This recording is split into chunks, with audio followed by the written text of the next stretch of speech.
Because I know a lot of people in Michigan that are planning to vote for Trump, and they don't necessarily like him that much, and they don't necessarily agree with him. They're not racist and rednecks, they're actually pretty decent people. And so I wanted to sort of, after talking to a number of them, I wanted to write this. And Donald Trump came to the Detroit Economic Club and stood there in front of the Ford Motor executives and said, if you close these factories as you're planning to do in Detroit and build them in Mexico, I'm going to put a 35% tariff on those cars when you send it back, and nobody's going to buy them. It was an amazing thing to see. No politician, Republican or Democrat, had ever said anything like that to these executives.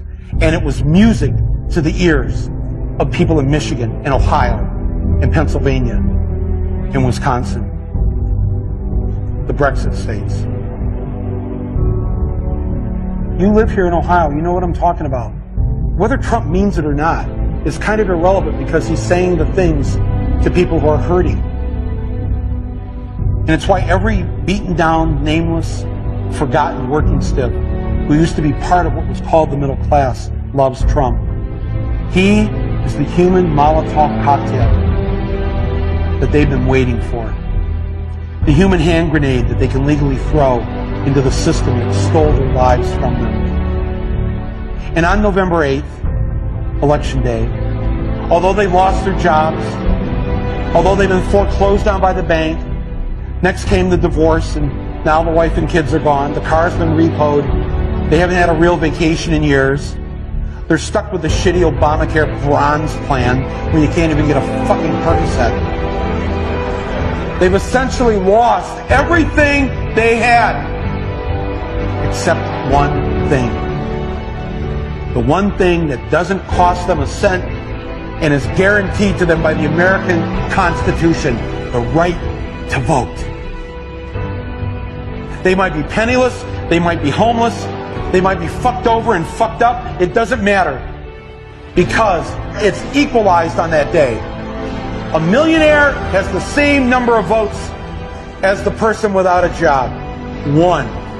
And there's more of the former middle class than there are in the millionaire class. So on November 8th, the dispossessed will walk into the voting booth, be handed a ballot, close the curtain, and take that lever, or felt pen or touchscreen, and put a big fucking X in the box by the name of the man who has threatened to upend and overturn the very system that has ruined their lives. Donald J. Trump. They see that the elites who ruined their lives hate Trump. Corporate America hates Trump. Wall Street hates Trump. The career politicians hate Trump. The media hates Trump after they loved him and created him, and now hate him. Thank you, media. The enemy of my enemy is who I'm voting for on November 8th. Yes, on November 8th, you, Joe Blow, Steve Blow, Bob Blow, Billy Bob Blow, all the blows, get to go and blow up the whole goddamn system, because it's your right. Trump's election is going to be the biggest fuck you ever recorded in human history. And it will feel good.